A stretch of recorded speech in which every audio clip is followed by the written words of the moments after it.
बोलो देवादिदेव 1008 श्री भगवान महावीर स्वामी की जय जय जय। अहिंसा परमो धर्म की जय जय परम जय। पूज आचार्य गुरुवर श्री विद्यासागर जी महाराज की जय। परम पूज्य स्वामी मुनिवर श्री प्रमाण सागर जी महाराज की। परम पूज्य मुनिवर रह सागर जी महाराज की। नमोस्तु गुरुदेव, नमोस्तु। खाली टीन में हम थोड़ा भी आघात करें तो बहुत जोरदार आवाज होती है, और भरे टीन पर कितना भी प्रहार करे वहाँ ज़्यादा शोर नहीं होता। सबका अनुभव है, पोली धरा पर हमारे पदाघात का शोर होता है, पर ठोस धरती पर कुछ पता ही नहीं चलता। उथली नदी बड़ी तेज सर पर दौड़ती सी दिखाई पड़ती है, पर गहरी नदी कोई था ही नहीं लगती। ऐसा लगता नहीं कि इसमें करंट है भी कि नहीं, ऐसा लगता है जैसे कि वह एकदम थमी सी है। उसके वास्तविक करंट का पता तब लगता है जब हम उसमें पैर डालते हैं। बहाव है पर अभिव्यक्ति नहीं। संसार में दो तरह के लोग होते हैं। एक वे जो छोटी छोटी बातों पर बड़ी बड़ी प्रतिक्रियाएं करते हैं, और दूसरे वे जो बड़ी बड़ी बातों को भी बड़ी सहजता से पचा लेते हैं। जो पचाने में समर्थ होता है वही अपने जीवन को ऊंचा उठा पाता है। आज गुरुदेव हमें यही मार्गदर्शन दे रहे हैं। वे कह रहे हैं, कहो न सहो, कहो न सहो, सही परीक्षा यही आपे में रहो। कहो न सहो, सही परीक्षा यही आपे में रहो। तुम्हारे जीवन में जो कुछ भी घटे उसे चुपचाप सहो। कहो मत, कहना यानी प्रतिक्रियाएं देना। ये जीवन है, जीवन में सब दिन एक समान नहीं होते। अनुकूलताएं भी होती है, प्रतिकूलताएं भी होती है। यथार्थ अनुकूलताएं कम और प्रतिकूलताएं अधिक होती है। संत कहते हैं, जैसे तुम अनुकूलता को जी लेते हो, प्रतिकूलता को भी चुपचाप झेलने की सामर्थ्य अपने भीतर विकसित करो। तुम जितना सहन करोगे उतना समर्थ बनोगे। जो जितना सहनशील होता है वो उतना समर्थ बनता है। पेड़ धूप, सर्दी और बरसात की बाधाओं को झेलता है, तब उसमें फूल और फल लगते हैं। वो हमें छाया देने में समर्थ होता है। जीवन में आगत कष्टों का समता से स्वागत होना चाहिए। जीवन में आगत कष्टों का समता से स्वागत होना चाहिए, और जो इसमें समर्थ होते हैं वे ही अपने जीवन को कोई अर्थ दे पाते हैं। हमारे जीवन में कई तरह के कष्ट आते हैं। शारीरिक कष्ट, भौतिक कष्ट और मानसिक कष्ट उनमें प्रमुख है। अगर तुम्हारे शरीर में कोई वेदना है, कोहराम मचाने से क्या होगा? उसको सहो। क्या करूं, सहा नहीं जाता, बड़ी तकलीफ है, बड़ा कष्ट है, हे भगवान अब क्या होगा, कोई पूछता नहीं, कोई संभालने वाला नहीं, किसी को मेरी चिंता ही नहीं, कोई देखता ही नहीं, हम मरे जा रहे हैं। तो मर जाओ ना, क्या हो गया, मर के तो जाना ही एक दिन, किसको सुना रहे हो। कष्ट किसी दूसरे ने नहीं दिया, कष्ट तुम्हारे भीतर प्रकट हुआ है, वो तुम्हारे कर्मोदय से हुआ है। दूसरा यदि आप भी जाएगा तो सहानुभूति के 4 शब्द भर सुना पाएगा, बहुत ज़्यादा होगा तो ऊपर से मरहम पट्टी कर देगा, पर दर्द तो तुम्हें खुद को सहना होगा, क्योंकि दर्द तुम्हारे भीतर है, सहना भी तुम्हें है। कोहराम मचाने से तुम्हारा दर्द हल्का नहीं होगा, उसे सहज भाव से सहन करोगे तो तुम्हारा दर्द तुम्हें पीड़ा नहीं देगा। आप क्या करते हैं, थोड़ी सी तकलीफ, हंगामा खड़ा, पूरे घर को हिला के रख देते हैं। अरे भैया सहो, कहो न सहो, सही परीक्षा यही आपे में रहो, मतलब आत्मा में रहो। ये तन को कष्ट है, मुझे नहीं, मैं तो केवल उसका दृष्टा हूं। महान पुरुषों के जीवन में कितने बड़े बड़े कष्ट आए, उनने क्या किया, कोई प्रतिवाद किया, कोई प्रतिक्रिया व्यक्त की, क्या किया, चुपचाप सहा, और रो के सहा, मन महसूस के सहा, मन मार के सहा, लाचारी और बेबसी में सहा नहीं, समता से सहा, सहज भाव से सहा। नतीजा आज वे जगत पूज्य बन गए। गजकुमार मुनिराज के सिर पर सिगड़ी जला दी गई। कितनी मर्मांतक पीड़ा हुई होगी, कल्पना कर सकते हो।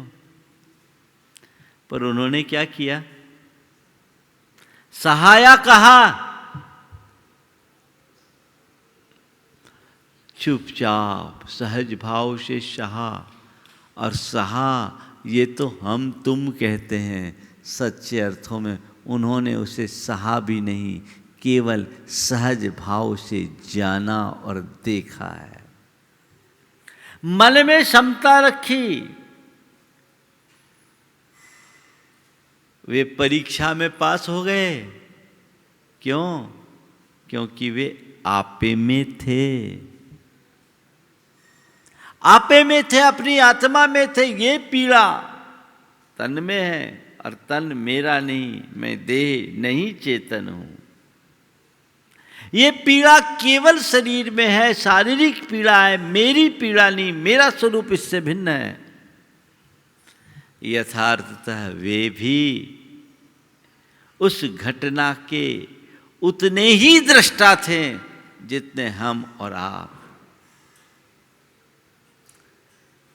जो आपे में होगा उसका बाहर का कनेक्शन अपने आप छूट जाता है, और बाहर का कनेक्शन छूटते ही व्यक्ति के जीवन की दृष्टि बदल जाती है।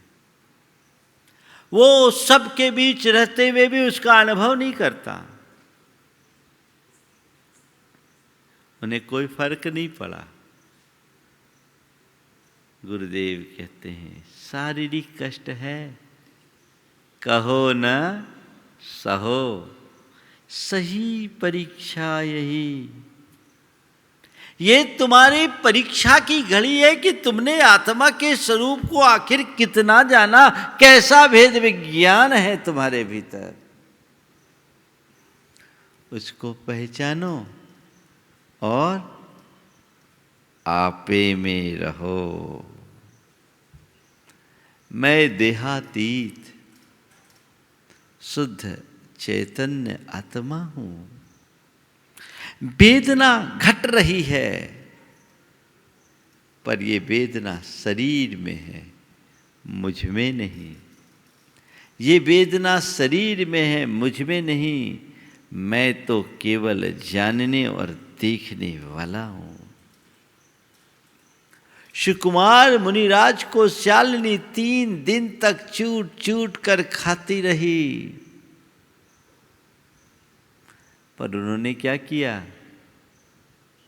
रोया गाया, कोई प्रतिवाद किया, किसी से गुहार की? क्या किया? चुपचाप सहन किया। वे उसके दृष्टा बने रहे। ठीक, ये तन को खा रही है और मैं उसे देख रहा हूं, क्योंकि मैं दृष्टा हूं। ये तन मैं नहीं और ये तन मेरा नहीं, आपे में थे। तो कहो न सहो, आपे में सही परीक्षा यही, आपे में रहो। अगर तुम्हारे ऊपर कोई शारीरिक कष्ट आता है तो विचलित मत हो, उसे अपनी परीक्षा की घड़ी मानो और उस घड़ी में अपनी आत्मा का चिंतन करो। देखो तुम्हारी पीड़ा कैसे दूर होती है, पल में दूर हो जाएगी। फिर उस पीड़ा को दूर करने के लिए कुछ करने की जरूरत नहीं पड़ेगी। आज तुम्हारे सिर पर न तो कोई सिगड़ी रख रहा है और न ही सुकुमार मुनिराज की तरह कोई शालिनी तुम्हें खाने आ रही है। तो शालिनी दिखते ही नहीं, आदमी इतना होशियार हो गया है। लेकिन यत् किंचित रोग विपत्ति जन्य कोई कष्ट तुम्हारे शरीर में है तो सहो, कहो ना सहो, सही परीक्षा यही, आपे में रहो। मेरे संपर्क में एक व्यक्ति, बड़े स्वाध्यायशील गुरु भक्त, कार से एक्सीडेंट हुआ, 22 फ्रैक्चर हुए। कई दिनों तक वो बेड पर रहे, उनकी सारी क्रियाएं बेड पर रही, लेकिन उस व्यक्ति ने कभी उफ नहीं किया। बहुत गंभीर रूप से घायल थे। मेरा उनके घर आहार हुआ। लोगों ने कहा महाराज जी बेड पर हैं, आप आशीर्वाद दे दीजिए। मैं जब उनके पास गया, गनीमत ये थी कि सिर पूरा ठीक था, पैर में, कमर में, रीढ़ में फ्रैक्चर्स थे, हाथ में भी फ्रैक्चर था। जब मैं उनके पास गया, मैंने पूछा कैसा लग रहा है? बोला महाराज मैं कर्म काट रहा हूं। आप लोग हमेशा कहा करते हैं आगत कर्म का स्वागत करना तपस्या है, तो महाराज मैं इसे एक तपस्या के रूप में ही स्वीकार कर रहा हूँ। महाराज जी आयु कर्म थी सो टिका हूँ, आयु अगर पूरी हो जाती तो चला जाता, पर जो होता वो इस शरीर का होता, मेरे चेतन का तो कुछ नहीं होने वाला।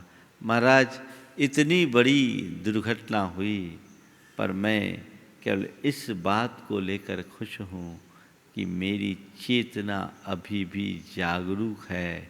मेरी आयु आज मिटे या कल, बस मैं एक ही बात चाहता हूँ कि जब भी इस दुनिया से जाऊँ भेद विज्ञान के साथ जाऊँ।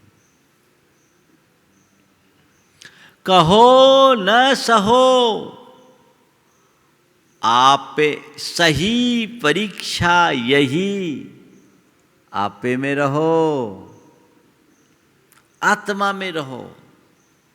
बहुत गहरा संदेश है इसमें। इस एक सूत्र को आत्मसात कर लो, पूरा रास्ता प्रशस्त हो जाएगा। और दूसरी बात ये बताओ, कह करके हल्ला मचाने से, चीखने चिल्लाने से, कोहराम मचाने से क्या तुम्हारी वेदना शांत होगी? पीड़ा दूर होगी? उपचार कराओ, चिकित्सा लो,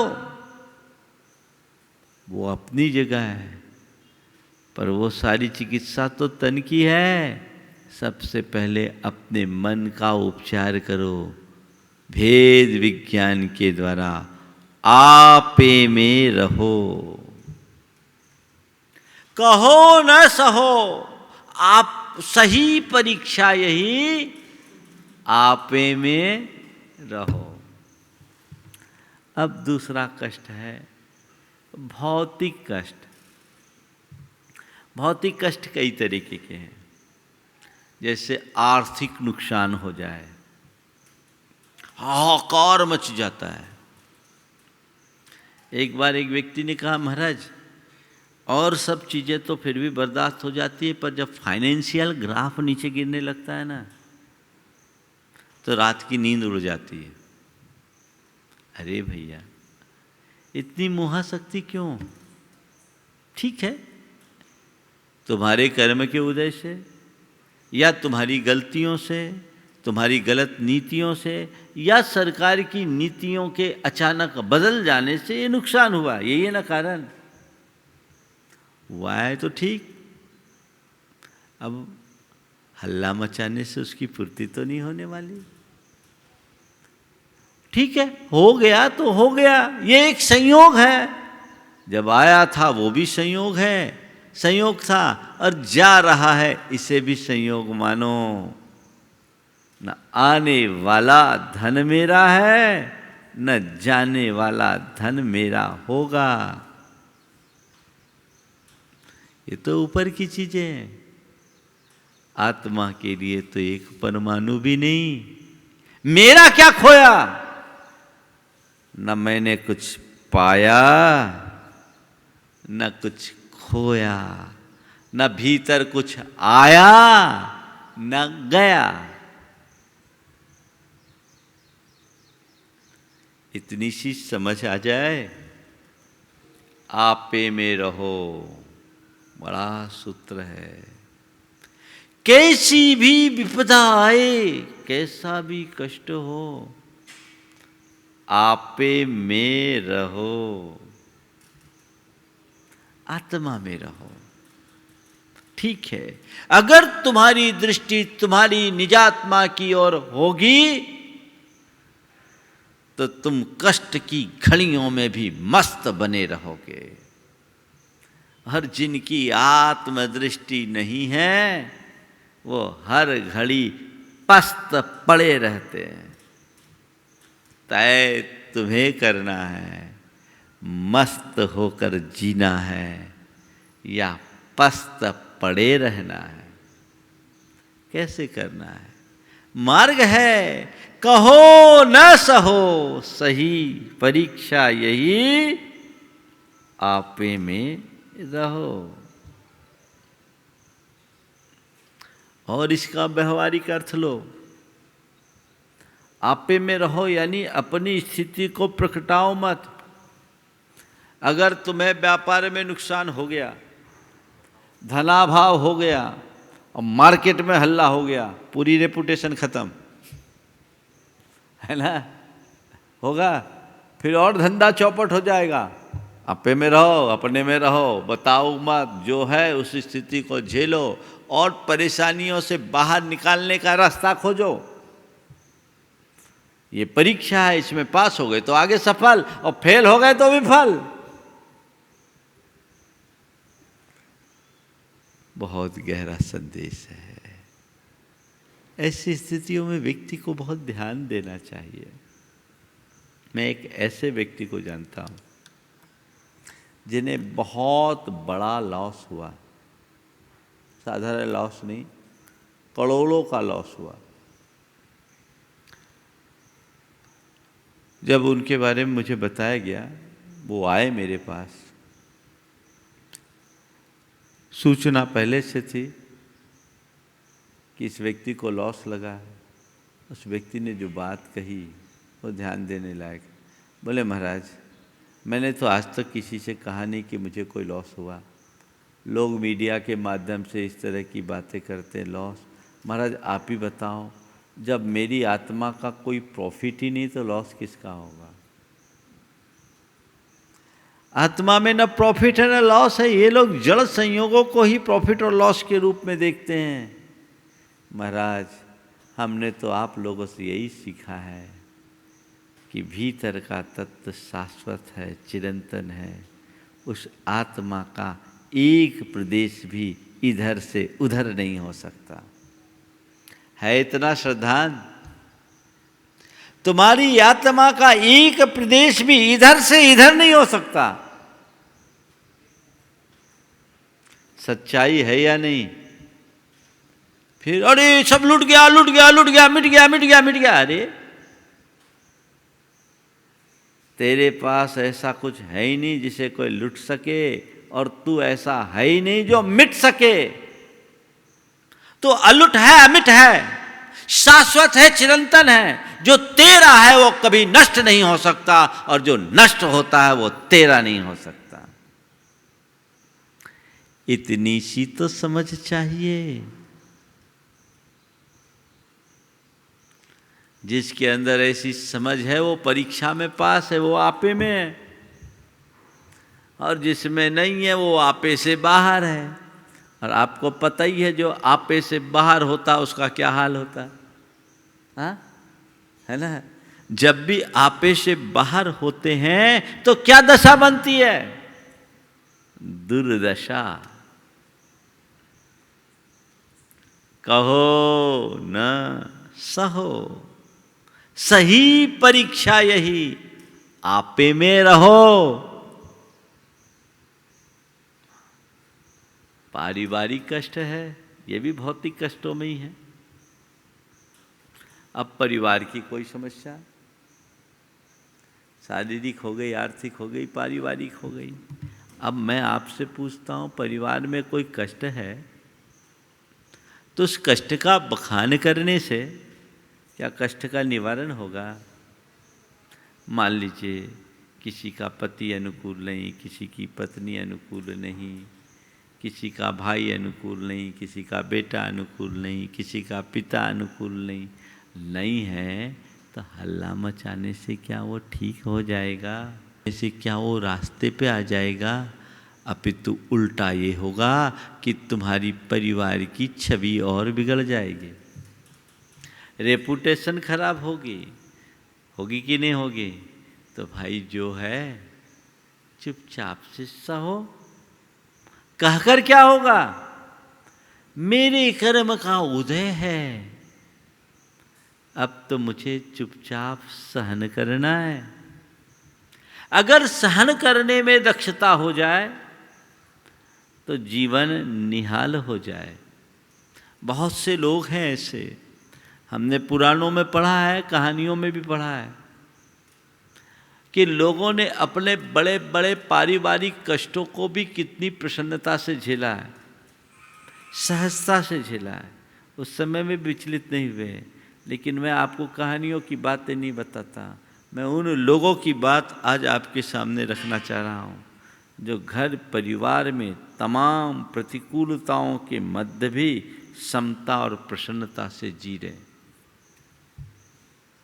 समता और प्रसन्नता से जी रहे हैं। एक व्यक्ति जिसकी धर्मपत्नी बड़ी खतरनाक, उग्र मिजाजी, कब क्या बोल दे कोई पता नहीं, और विचित्रता ऐसी कि और सबसे तो प्रेम से बोले पर पति से कभी सीधी मुंह बात न बोले,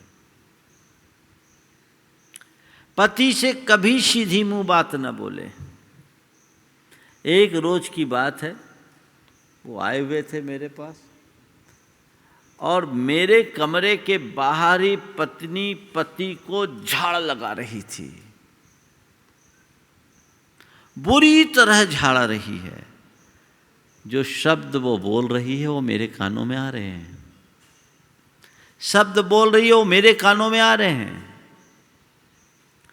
मुझे भी लगा, हे भगवान,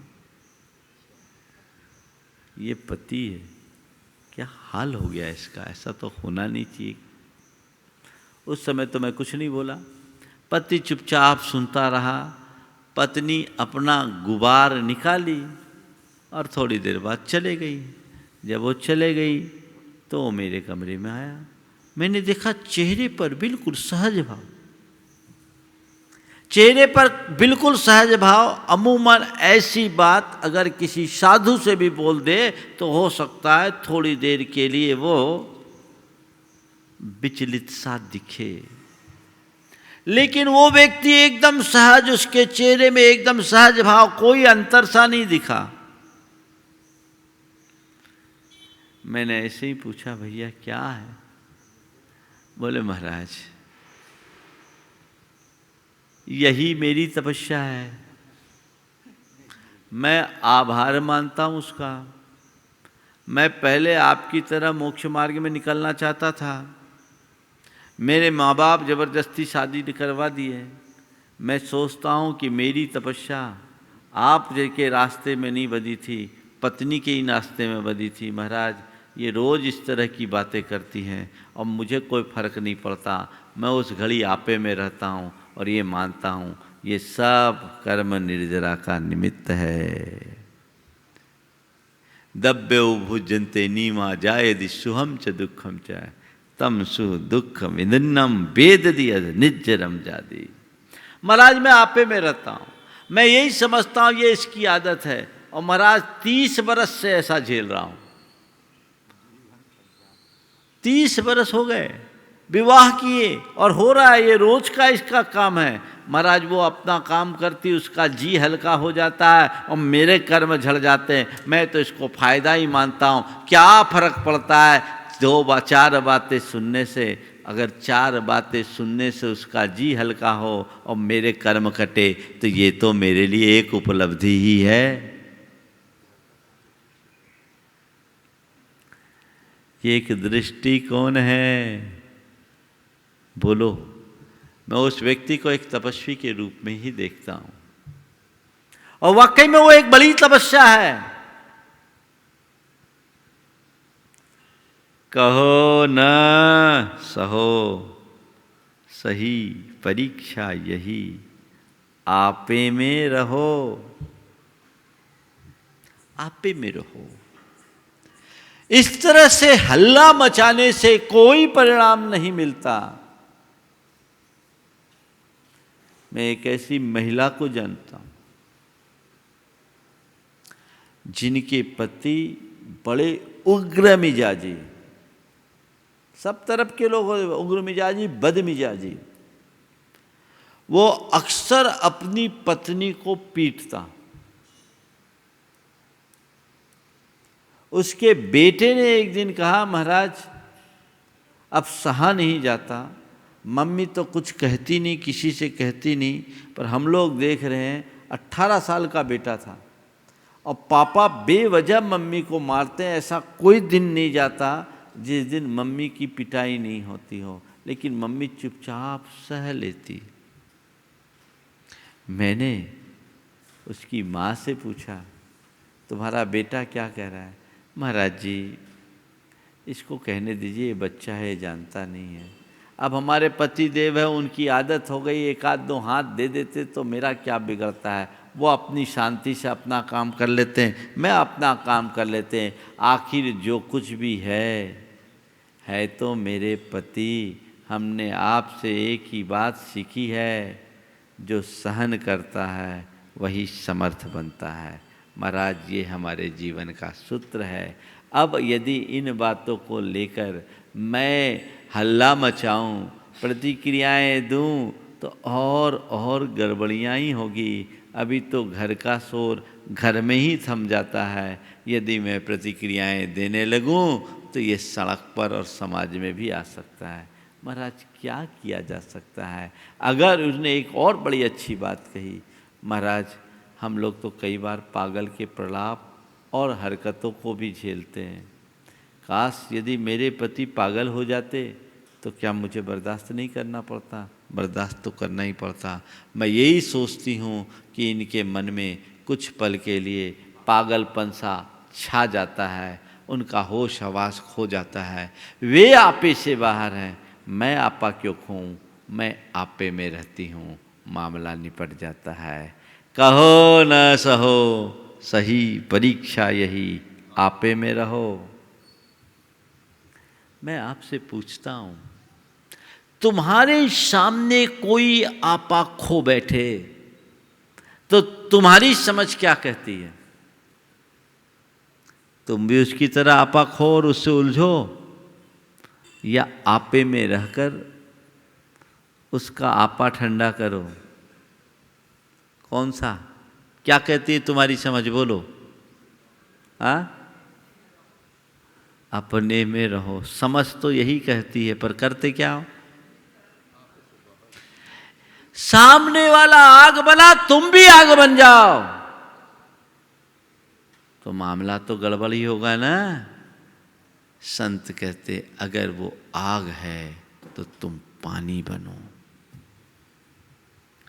पानी बनो, अपनी समझ को जागृत रखो। वो आपे से बाहर है, तुम तो आपे में रहो। जब भी तुम्हें ऐसा दिखता है कि किसी व्यक्ति का मानसिक संतुलन गड़बड़ाया हुआ है, ठंडे हो जाओ, शांत हो जाओ। वो कुछ बोल रहा है, बोल लेने दो, उस समय कुछ भी प्रतिक्रिया मत दो।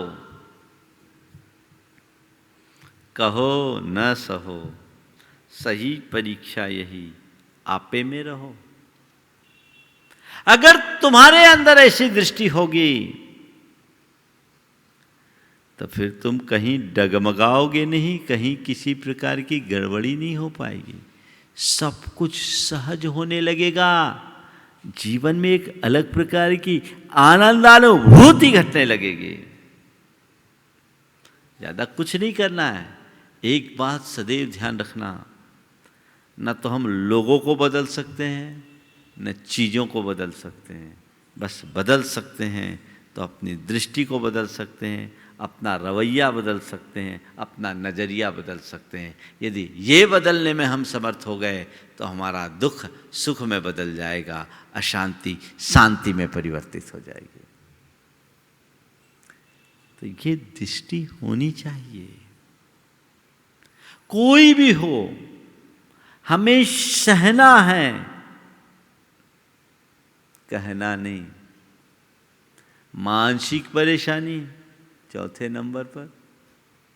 मानसिक कोई भी बात है बर्दाश्त नहीं होती।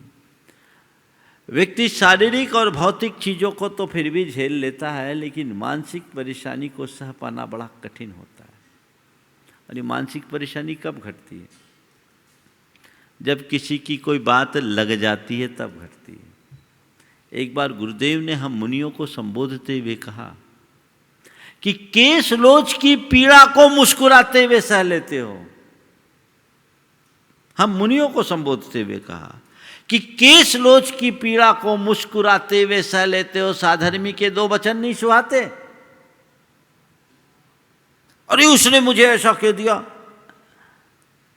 अरे यही तो अज्ञान है। क्या कहा तुमने? सुना क्यों? कोई तुम्हें कुछ भी कहे,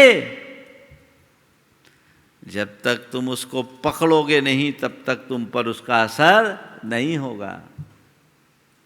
इग्नोर करना सीखो, चीजों को नजरअंदाज करना सीखो,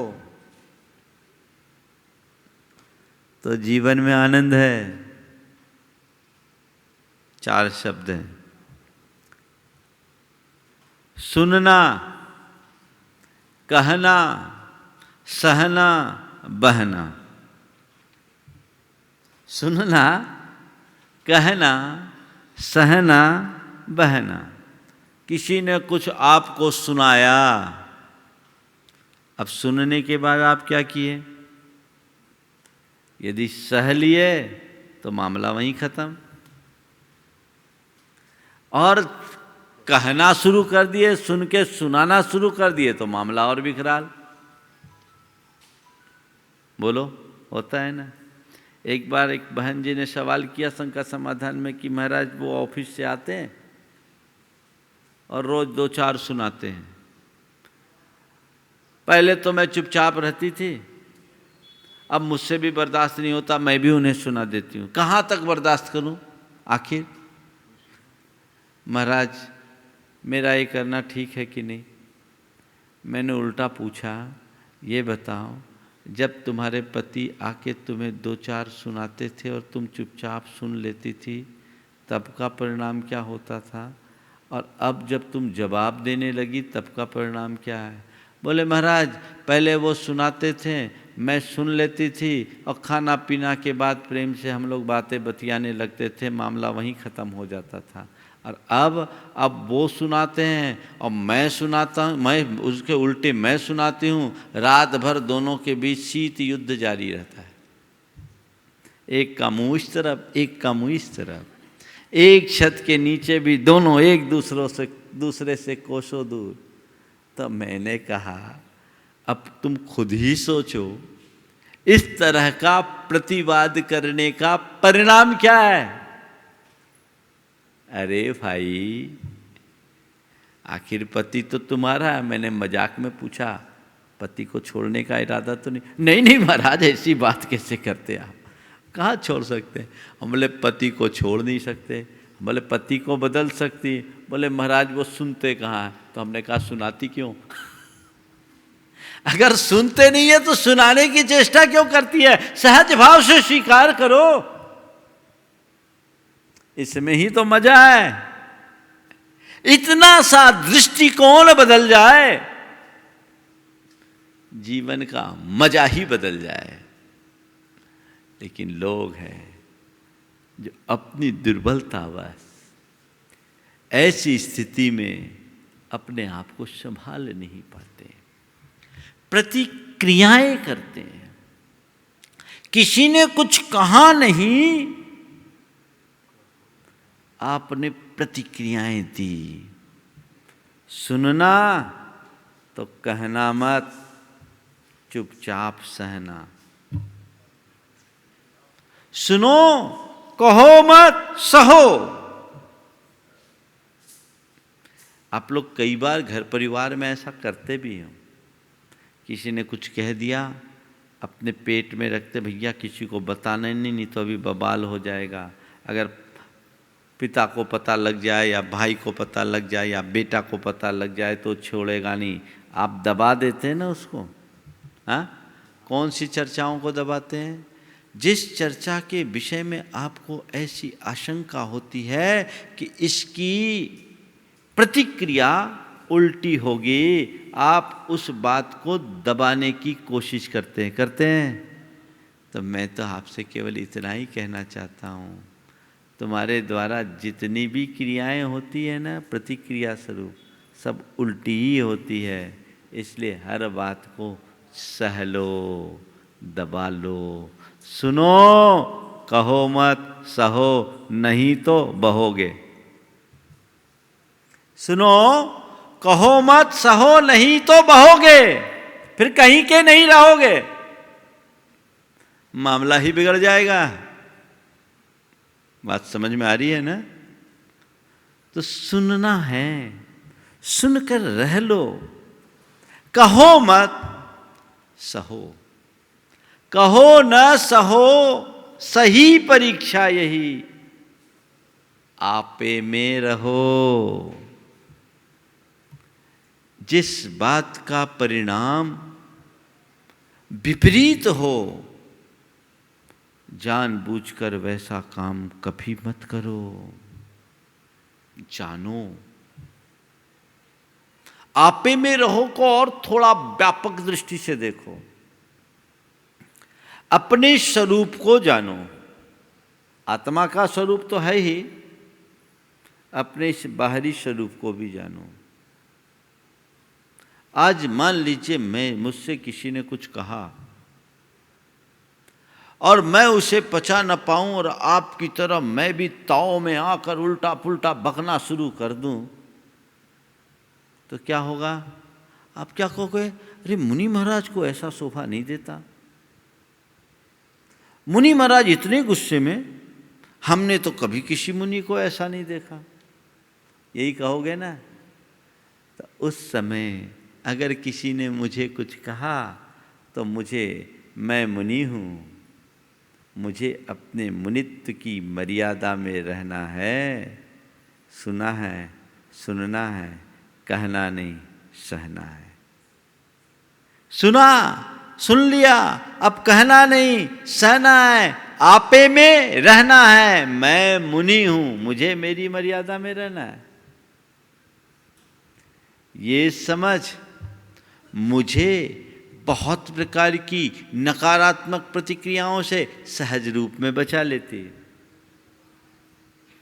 आप भी हमेशा समझ रखो, मैं एक अच्छा पिता हूँ, मैं पति हूँ, मैं बेटा हूँ, मैं माँ हूँ, मैं पत्नी हूँ, मैं बेटी हूँ। मुझे उसकी मर्यादा बना के रखनी है और मुख से ऐसे शब्दों का प्रयोग कतई नहीं करना है जिससे मर्यादाओं का हनन होता हो, मर्यादा का हनन होता हो। ऐसे शब्द का प्रयोग मुझे करना ही नहीं। जीवन का मजा इसमें है। प्रतिक्रियाओं को देने में कोई मतलब नहीं, प्रतिक्रियाओं से बचने में ही आनंद है। और देखो, प्रतिक्रिया भी 4 स्तर की होती है। कुछ लोग त्वरित प्रतिक्रिया देते हैं, कुछ लोग तीखी प्रतिक्रिया करते हैं, कुछ लोगों की प्रतिक्रियाएं नकारात्मक होती है और कुछ की प्रतिक्रिया बड़ी संयत होती है। त्वरित प्रतिक्रिया, तुरंत, कुछ लोग इधर हुआ नहीं, उनकी स्थिति तो एकदम लोडेड स्टेन गन की तरह होती है। इधर हुआ नहीं और धाए धाए धाए धाए फायरिंग चालू। अरे भाई, ये तो देखो कि यहां आवश्यकता क्या है, इसका औचित्य क्या है। इस प्रतिक्रिया का परिणाम कभी अच्छा तो होने वाला नहीं है। इसलिए यहां बचो, त्वरित प्रतिक्रियाओं से बचो, तीखी प्रतिक्रिया मत करो। कुछ कहा और एकदम चढ़ बैठे, इनसे बचो। तीखी प्रतिक्रिया नहीं करते, नकारात्मक प्रतिक्रिया, यानी अब मुंह फुला के बैठ गए, बोले कुछ नहीं है। तीखी प्रतिक्रिया वाला तो वहीं भड़ास निकाला, निपटा दिया। अब यहां मुंह फुलाए बैठे, मन में गांठ बांधे बैठे, सामने वाले के विषय में अपना घुलक तान लगाना शुरू कर दिए, अलग प्रकार का जाल बुनना शुरू कर दिए और अंदर विद्वेष की आग लगा बैठे और उस व्यक्ति को नुकसान पहुंचाने के लिए तरह तरह के कुचक रचना शुरू कर दिए। ये सब क्या है? नकारात्मक प्रतिक्रिया है। इस नकारात्मक प्रतिक्रिया से सदैव बचो। क्या करो? संयत प्रतिक्रिया दो या सहज प्रतिक्रिया करो। संयत प्रतिक्रिया यदि कचित कदाचित करना है तो प्रेम पूर्वक सामने वाले की बात को हल्के से लेकर उसे धीरे से उसका एहसास कराने की कोशिश करो। और नहीं है तो सबसे उत्तम अच्छा तो है सहज बने रहो, सहज प्रतिक्रिया करो, उसे नजरअंदाज कर दो, उसके विषय में कुछ कहो ही नहीं, सुन करके अनसुना कर दो। जीवन की सहजता सदैव कायम रहेगी। और यदि बातों को पकड़ करके बैठोगे तो बात बात में उबलते जाओगे। छोटी छोटी बातों को नज़रअंदाज करना सीखिए। तो कहो न सहो, सही परीक्षा यही, आपे में रहो। क्या करना है? आपे में रहो। कहो न सहो, सही परीक्षा यही, आपे में रहो। जिन लोगों की सहनशीलता कम है, जिनका स्वभाव बड़ा उग्र है, जो हर पल में तीखी प्रतिक्रियाएं देते हैं, जिनका मन बात बात में भड़क जाता है, उन सब से मैं यही कहता हूँ, थोड़े दिन भावना योग करो और उसमें ये 3 कमांड दो। मुझे शांत रहना है, मुझे शांत रहना है। दूसरा, मुझे सहन करना है, मुझे सहन करना है। और तीसरी कमांड, मुझे सकारात्मक रहना है, मुझे सकारात्मक रहना है। ये आप अपने अंदर बढ़ाइए। और एक और चौथी कमांड जो गुरुदेव के वचनों में है, मुझे आपे में रहना है, मुझे आपे में रहना है, मुझे आपे में रहना है। इसे बार बार दोहराओगे तो कभी आपा खोने की स्थिति नहीं आएगी, जीवन सहज बनेगा। एक बात सदैव ध्यान रखना, एक दिन के प्रवचन से जीवन नहीं बदलता। प्रवचन से तो केवल हैमरिंग होती है, लेकिन उसके लिए हमें लंबा अभ्यास करना पड़ेगा। भावना योग उसी अभ्यास का अंग है। नियमित कीजिए और अपने जीवन को बदलने का सौभाग्य प्राप्त कीजिए। तो आज का हाइकू, कहो न सहो सही परीक्षा यही, आपे में रहो। समय आप सबका हो गया है। हम जाप करके पार्श्वनाथ भगवान की जाप, हम सबको बड़ी प्रसन्नता है। गुरुदेव के स्वास्थ्य में निरंतर सुधार है और हम चाहते हैं कि शीघ्र उनका स्वास्थ्य पूरी तरह सुधरे और हम उनके श्रीमुख से उनके वचनों का सार्वजनिक रूप से लाभ ले, यह अवसर हम सब प्राप्त करें। इसी भाव से हम लोग पार्श्वनाथ भगवान की जाप करेंगे। और 26 तारीख को पार्श्वनाथ भगवान का निर्वाण कल्याणक है। वो निर्वाण कल्याणक इस बार लोग अपने अपने घरों में रह करके ही मनाएंगे। मंदिर लगभग बहुत जगह के बंद है, तो जो मंदिर नहीं जा पाएंगे वे घर से मनाएंगे। यहाँ पर भी निर्वाण लाडू भी चढ़ेगा और पार्श्वनाथ भगवान के व्यक्तित्व कृतित्व पर हम सब चर्चा भी करेंगे। वो हमारा समय ठीक 8:30 बजे से जो नियमित होता है, 8:30 से 9:40 के बीच, वो सारे कार्यक्रम यहाँ संपन्न होंगे। आप सब जो मंदिर नहीं जा पा रहे हैं वे इस कार्यक्रम का यहाँ से लाभ ले सकेंगे। चलिए, ओम ह्रीम अर्हं श्री पार्श्वनाथ जिनेन्द्राय नमो नमः। ओम ह्रीं अर्हं श्री पार्श्वनाथ जिनेन्द्राय नमो नमः। ओम ह्रीम अर्हं श्री पार्श्वनाथ जिनेन्द्राय नमो नमः। ओम ह्रीं अर्हं श्री पार्श्वनाथ जिनेन्द्राय नमो नमः। ओम ह्रीम अर्हं श्री पार्श्वनाथ जिनेन्द्राय नमो नमः। ओम ह्रीं अर्हं श्री पार्श्वनाथ जिनेन्द्राय नमो नमः। ओम ह्रीम अर्हं श्री पार्श्वनाथ जिनेन्द्राय नमो नमः। ओम ह्रीं अर्हं श्री पार्श्वनाथ जिनेन्द्राय नमो नमः। ओम ह्रीम अर्हं श्री पार्श्वनाथ जिनेन्द्राय नमो नमः।